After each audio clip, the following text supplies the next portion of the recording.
नमस्कार दोस्तों, मैं राजकुमार मौर्य। उत्तर प्रदेश में पंचायत का चुनाव होना है।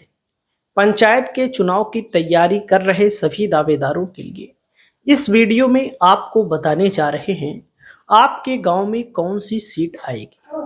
उसके पहले मैं आप सभी साथियों को बता दूं, पंचायत चुनाव का जो मामला है कब होगा, यानी कि पंचायत चुनाव की तैयारी कर रहे सभी दावेदार इस बात का इंतजार कर रहे हैं कि पंचायत चुनाव कब होगा। इसके लिए हाई कोर्ट में याचिका डाली गई। हाई कोर्ट ने सरकार को और राज्य निर्वाचन आयोग को फटकार लगाई और कहा कि पंचायत चुनाव के संबंध में आप सही चीज बताइए कि आखिरकार आप पंचायत चुनाव कब कराएंगे। इसके लिए दोस्तों एक बार सुनवाई हुई, फिर दूसरी बार भी सुनवाई हुई।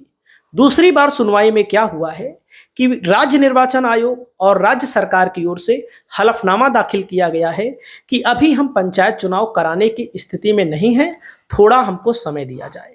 इसको लेकर के आपको मैं बता दूं, हाई कोर्ट की तरफ से फैसला सुरक्षित रख लिया गया है, क्योंकि उसमें बहाना बताया गया है कि उत्तर प्रदेश में अभी SIR चल रहा है। एक बहाना जिसके लिए आप सबको पता है कि 10 अप्रैल को उसकी वोटर लिस्ट आ जाएगी।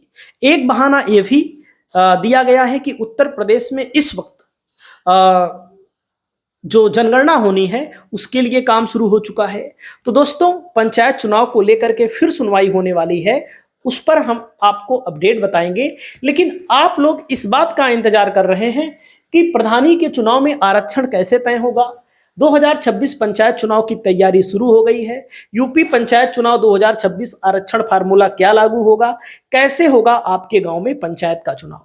एक बात मैं आप सभी साथियों को बता दूं, अगर 2026 में पंचायत का चुनाव होता है तो आप सभी साथियों को जानकारी के लिए बता दूं कि जैसे ये सीट है, सीट ऐसे चलती है रोटेशन। रोटेशन का मतलब होता है कि बदलाव। जैसे वर्तमान में जो सीट है वह सीट आपके यहां नहीं आएगी, 100% नहीं आनी चाहिए। क्यों नहीं आनी चाहिए? चाहे वर्तमान में आपके यहां सामान्य हो तो सामान्य महिला हो सकती है, लेकिन केवल सामान्य नहीं आ सकती। या सामान्य महिला है तो सामान्य हो सकती है, लेकिन सामान्य महिला नहीं आ सकती। वर्तमान में अगर ओबीसी है तो ओबीसी महिला हो सकती है, लेकिन ओबीसी नहीं आएगी। अगर वर्तमान में एससी है तो एससी महिला हो सकती है, लेकिन एससी नहीं आनी चाहिए। कहने का मतलब कुल मिलाकर के आपके गांव में सीट बदल जाएगी। सीट कैसे बदलेगी, इस वीडियो के माध्यम से आपको मैं बताने जा रहा हूं और आप सभी साथियों को समझना है थोड़ा सी। क्योंकि देखो, पंचायत चुनाव में बहुत सारी सेटिंग के मामले भी आते हैं। बहुत सारे लोग इस बात का दावा भी करते हैं कि भैया हो, हमारे यहाँ सीट बदल ही नहीं रही है, हमारे यहाँ वही सीट बार बार आ रही है, जो कि वाकई में कहीं ना कहीं चुनाव आयोग पर, चुनाव आयोग के अधिकारियों पर एक प्रश्न चिन्ह खड़ा होता है, जो कि अपने आप में स्वाभाविक है। तो दोस्तों, इस वीडियो में आप देखिए, आपके सामने लिखा है आयोग का गठन। पंचायत के चुनाव के लिए जो आरक्षण मिलता है दोस्तों, ये राज्य सरकार की मेहरबानी से मिलता है। खास करके किसको? पिछड़े वर्ग के लोगों को। पिछड़े वर्ग के लोगों को तो राज्य सरकार का काम होता है कि पंचायत चुनाव कराने के लिए बकायदा पिछड़े वर्ग आयोग का गठन करे, जिसको लेकर के ओम प्रकाश राजभर कैबिनेट मंत्री का दावा है कि हम पिछड़े वर्ग का राज्य मतलब कि पिछड़े वर्ग का आयोग बना देंगे अगली बैठक में। तो अनुमान लगाया जा रहा है कि अगर 2026 में सरकार चुनाव वाकई में कराना चाहती है, कराने का मतलब दोस्तों कि 2026 का मतलब दिसंबर में नहीं होगा, 2026 जुलाई अगस्त सितंबर, इससे ज्यादा डेट नहीं है। क्योंकि आप सभी साथियों को बता दूं, जब कार्यकाल समाप्त होता है, कार्यकाल के 6 महीने के भीतर चुनाव कराने का नियम है, लेकिन सरकार के पास बहुत बहाने होते हैं, सरकार के पास बहुत सारी शक्तियां होती हैं। हालांकि एक बार ऐसा भी हुआ है कि राज्य सरकारों ने सोचा कि पंचायत चुनाव को लेकर के हम ये अधिकार अपने अंडर में ले लें, लेकिन कोर्ट के माध्यम से वह अधिकार राज्य सरकारों को नहीं मिला।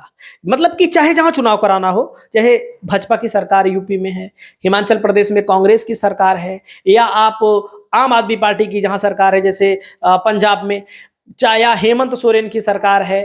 आप सभी साथियों को मैं बता दूं, किसकी भी सरकार हो, किसी की भी सरकार हो, वह बार बार यही प्रयास करती है कि पंचायत चुनाव को टाला जाए, पंचायत चुनाव को लेकर के थोड़ा से सही समय है तो करा लेते हैं, अगर अपना फायदा नुकसान होना होता है तो उसमें लेट किया जाता है।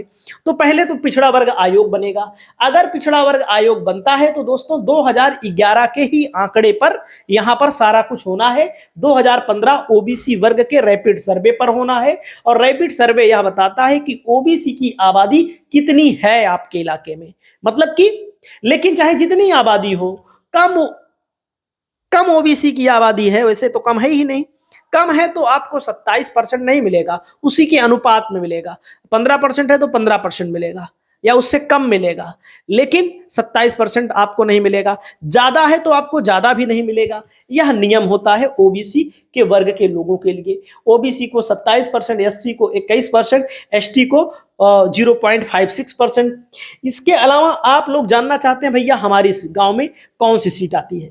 आपके गांव में जो भी सीट आए, लेकिन वर्तमान की सीट नहीं आनी चाहिए।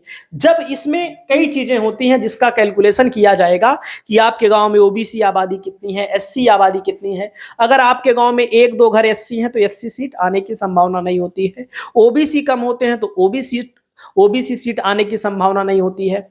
और अगर मान लीजिए सब कुछ है तब भी कई दफा ऐसा होता है कि सीट नहीं आती है। तो इसके लिए आपको क्या करना है, इसके लिए आपको लड़ाई लड़नी पड़ेगी। इसके लिए आपको आपत्ति दर्ज करानी पड़ेगी। आपको मैं बता दूं, मान लीजिए जो सीट होती है, कुल मिलाकर के जो सीट होती है जैसे सामान्य होती है, अगर आपके यहां अभी सामान्य है, सामान्य के पहले ओबीसी रही है, तो आपको एससी सीट आने की संभावना ज्यादा है। एससी सीट आने की संभावना ज्यादा है। लेकिन कभी कभी जहां सामान्य महिला भी आ सकती है। वर्तमान में अगर आपके यहां सामान्य सीट है तो एससी सीट, मतलब इसके पहले अगर ओबीसी आ चुकी है तो एससी आनी चाहिए। अगर मान लीजिए एससी नहीं आती है तो सामान्य महिला आ सकती है, इसको भी ध्यान दीजिएगा। अगर वर्तमान में ओबीसी सीट है दोस्तों, ओबीसी सीट है, तो वर्तमान में अगर ओबीसी सीट है, इसके पहले एससी आ चुकी है, तो अब की बार ओबीसी या तो महिला आने के चांस रहेंगे या फिर सामान्य, ज्यादातर यहां पर संभावना होती है कि सामान्य सीट दे दी जाएगी। अगर मान लीजिए आपके यहां अभी वर्तमान में एससी सीट है और एससी के पहले सामान्य रही है तो ओबीसी सीट आने की संभावना रहेगी। अगर मान लीजिए एससी है, एससी के पहले ओबीसी सीट रही है, तो यहां पर आपके यहां सामान्य या फिर एससी महिला सीट आने के संकेत हैं। क्योंकि इसमें जातिगत आंकड़ा भी देखा जाता है, तो इससे ये आंकड़ा थोड़ा से गलत भी हो सकता है। लेकिन आप लोगों से अपील है कि आप लोगों के यहाँ अगर लगता है कि सब कुछ आंकड़े हमारे पक्ष में हैं, तो आपको आपत्ति दर्ज कराने का समय मिलता है, आपत्ति दर्ज कराने के लिए मौका मिलता है। तो आप लोग आपत्ति दर्ज करा सकते हैं और उसके लिए बाकायदा लेटर तैयार रखिए, कुछ लोगों को अपने साथ रखिए, कारण बताइए कि हमारे यहाँ रोटेशन प्रणाली का प्रयोग नहीं हुआ है, क्योंकि इसके लिए लड़ाई लड़नी पड़ती है, इसके लिए समय मिलता है हफ्ते भर का। वैसे तो पंचायत चुनाव को लेकर के जो अभी तक खबरें आ रही हैं, थोड़ी सी समस्या उत्पन्न हो सकती है कि सरकार पंचायत चुनाव ना कराए, ये भी हो सकता है, क्योंकि सरकार अपना फायदा देख रही है। बहाने भी उसको मिल गए हैं जनगणना का, एसआईआर का, लेकिन अगर सही समय पर कराया जाएगा तो सरकार की प्रशंसा की जानी चाहिए। लेकिन अगर सही समय पर नहीं होगा तो आप जान लीजिए सरकार कितना चिंतन है, सरकार चुनाव के प्रति कितना गंभीर है, और पंचायत चुनाव के लोगों को सबक भी सिखाना चाहिए। तो दोस्तों आप लोग अपनी राय बताइए। नमस्कार।